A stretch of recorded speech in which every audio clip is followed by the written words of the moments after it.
Remember my 6 a.m. mornings at the head of the table there with watching the sunrise over Dr. Russell's abdomen there. And although he's much slimmer now. So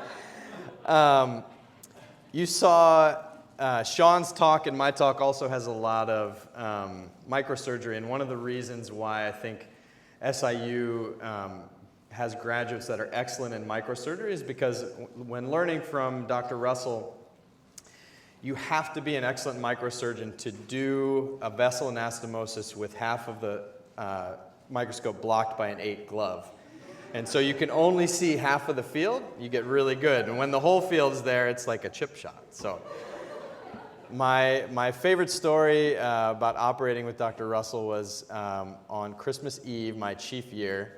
I was on call and I had influenza, and I had 103 fever, and I had just got home from rounds at 11 a.m. and I curled up on the couch and had fallen asleep, and I got a call that we had a 3-finger replant. And Dr. Russell wasn't on call, Dr. Hootner was on call. And so we took this replant to the OR, we replanted 2 of the 3, finished around 11 p.m., and I saw Tim. Is Tim here right now? I saw Tim, who was the junior resident at the time, look at me from across the room on the phone, and he's just shaking his head like this, and I was like, I don't know what's going on, and he went like this. And so at St. John's, there was a thumb completely off and across the palm, cut everything down to bone that had just come in. So off to St. John's we go, and when I get to the operating room, Dr. Russell has shown up and is tagging in on this case, and at this point, I'm so feverish, I'm kind of delirious, but we're under the microscope all night. At one time, I had swallowed enough snot that I had to scrub out to vomit. And Dr. Russell called me, let's say pansy. That's close enough, okay? I heard him grunt from across the microscope. He goes, "Quit being a pansy." And then he laughed, and I laughed, and it was... when I interviewed for fellowship, one of the attendings said, we evaluate candidates by the microscope test. Do I want to sit across the microscope with you at 3 o'clock in the morning? And I think that's a good litmus test for who you want to work with and who you want to learn from. And there's very few people I'd rather sit across the microscope from in the middle of the night than you. And to the residents, I think that I like telling stories about my residency because they were some of the best 6 years of my life. And when I tell my residents stories about my time here, they always say, that sounds like a really unique place. And I think unique is a good word, but I think special is the right word. This is a special place. This doesn't exist without Dr. Zook, Dr. Russell, Dr. Neumeister, Dr. Sommer, Dr. Berry. This place is about the people, okay? And what's interesting is I wouldn't be here if it weren't for Mike Johnson sitting over there, who was, I was a medical student at Wright State, and I had a meeting with him when I was planning my away rotations, and he said, I don't know if you remember this, he said, I don't care where you go, but one of your aways should be at SIU. And I said, SIU where? Okay, that's fine. That's fine. I'm happy to go there, but I didn't know why. And within a week, I found out why, and so I appreciate that. And it's fun to see the lineage of all the people that have presented. So let's talk through some cases here, and we're just going to talk a lot of case-based things about managing these non-unions and bone gaps in the hand and wrist, and our options for techniques, indications, and vascularized bone grafts. So non-unions in the hand, just a standard non-union is very rare because of the robust blood supply that we see. And open fractures with soft tissue loss and periosteal stripping are really the things that give us a high risk of non-unions.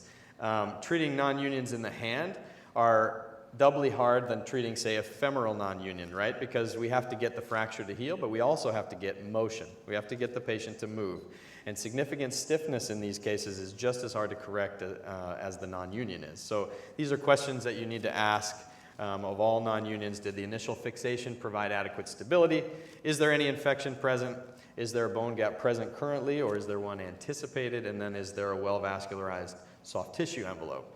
And I think when we talk about well-vascularized soft tissue envelopes, we can also talk about Dr. Russell. I believe that was one of his nicknames in college, if I'm not mistaken. So I spent my time in residency partially taking pictures of him sleeping in various locations. So this is just a sampling of those.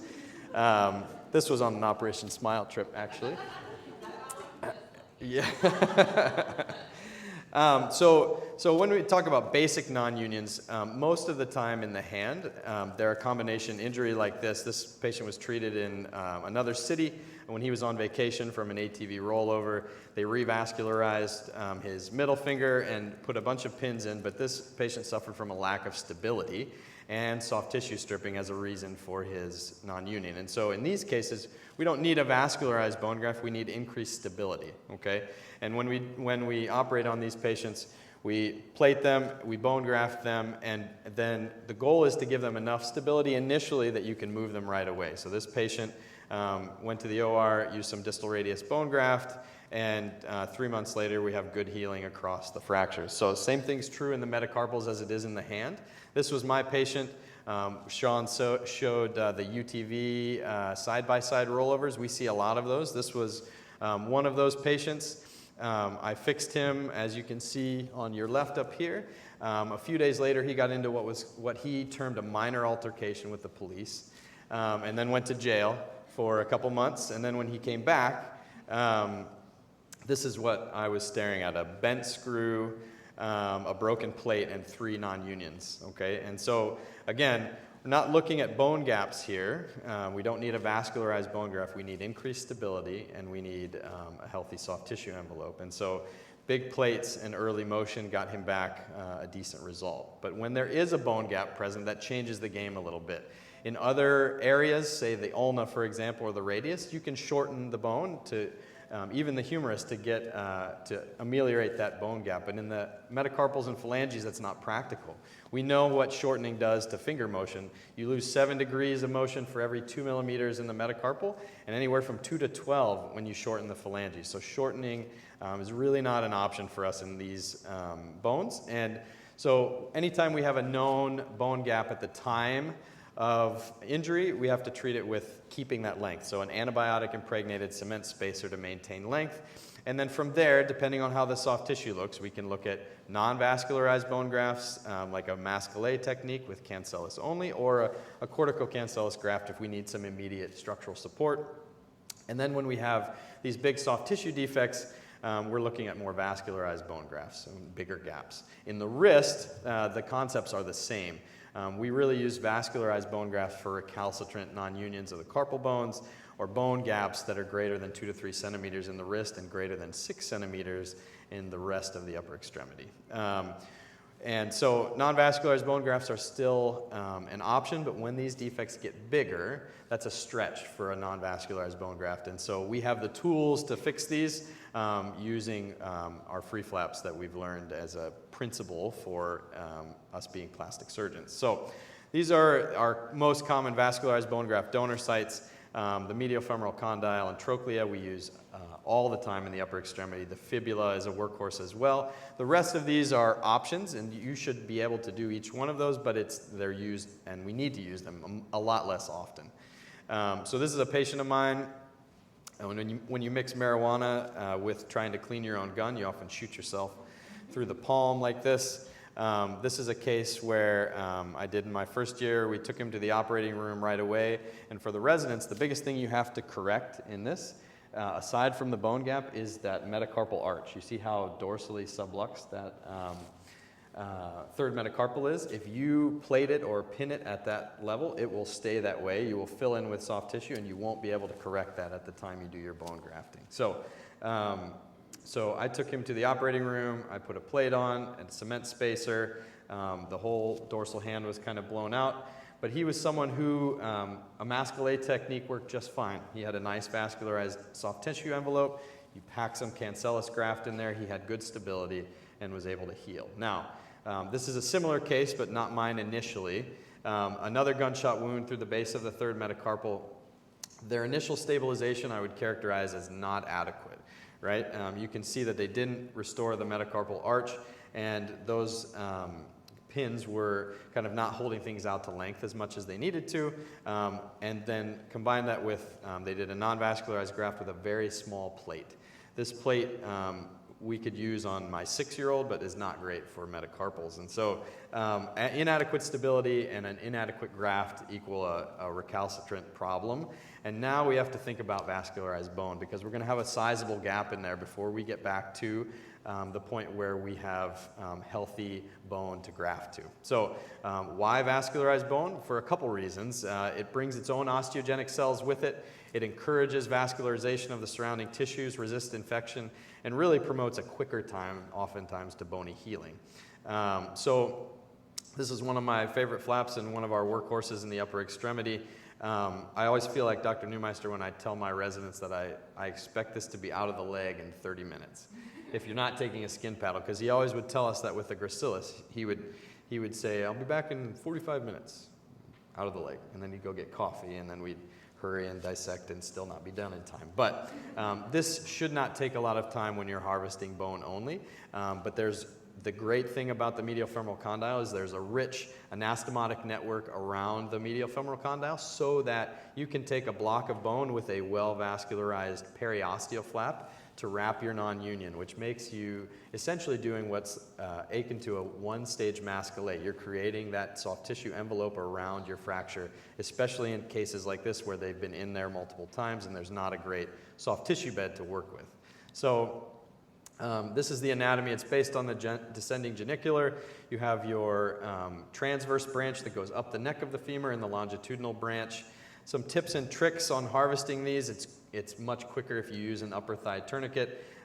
You want to find the vessel distally right as that vastus medialis starts to taper. So this is an artistic rendering of my thigh here, and this is the window in which, as soon as you incise that fascia, if you get an Army Navy underneath there and lift up, you'll see your vessel right underneath, and that expedites your dissection greatly. So you can do this pretty rapidly. You only need to take as much vessel length as you need, which oftentimes isn't very much.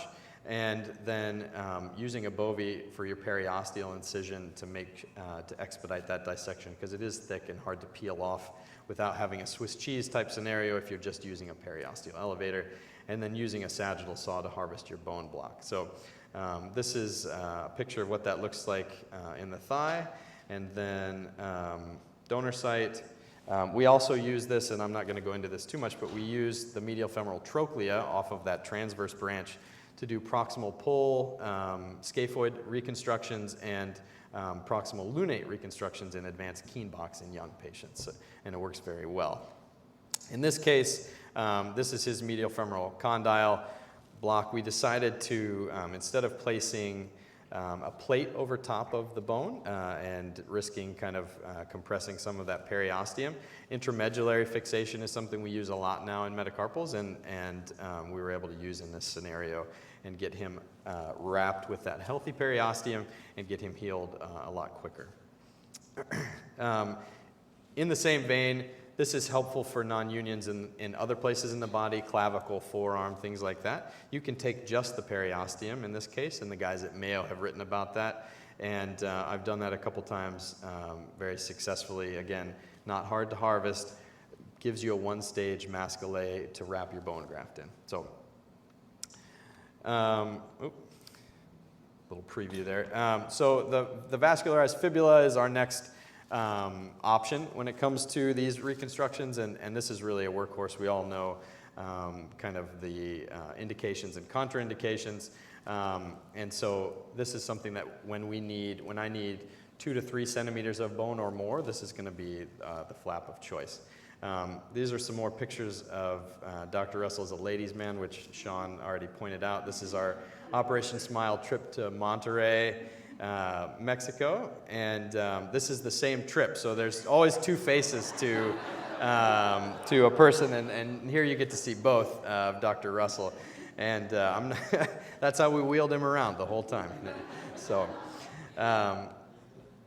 So one of the things that I think is always interesting when I come back or hear talks from our faculty here is I think one of the things that our faculty does really well, and by our faculty I mean Dr. Neumeister, Dr. Russell, Dr. Summer, is when they see an opportunity for a landmark case that will define their career and that they can present on and that they can teach from, they never shy away from that opportunity, whether it's the arm replant on the contralateral side or the Integra free flap, things like that. And I think I learned that passively and didn't realize it until going into practice, that you have to see those opportunities and take them. So this is one case where you have the ability to get creative. It's an osteosarcoma, a defect of the third and fourth metacarpals, and we need 2 bone grafts. We've lost some skin. We've lost the extensor tendons in the area. So this is a great case for a fibula, double barrel. Where we got creative here is that we also made our fixation intramedullary, which hadn't really been described in a fibula, vascularized fibula before, but knowing that a lot of the blood supply is coming from the periosteum makes a lot of sense, right? And so intramedullary fixation using plantaris for our extensor tendon, and then taking a skin paddle to cover everything works really well. And these kind of cases where you can really exercise that creativity make what we do a lot of fun. And then you can always go back. You know, we're high-fiving on the table because this looks great. The patient doesn't like that he has leg hair growing on his hand.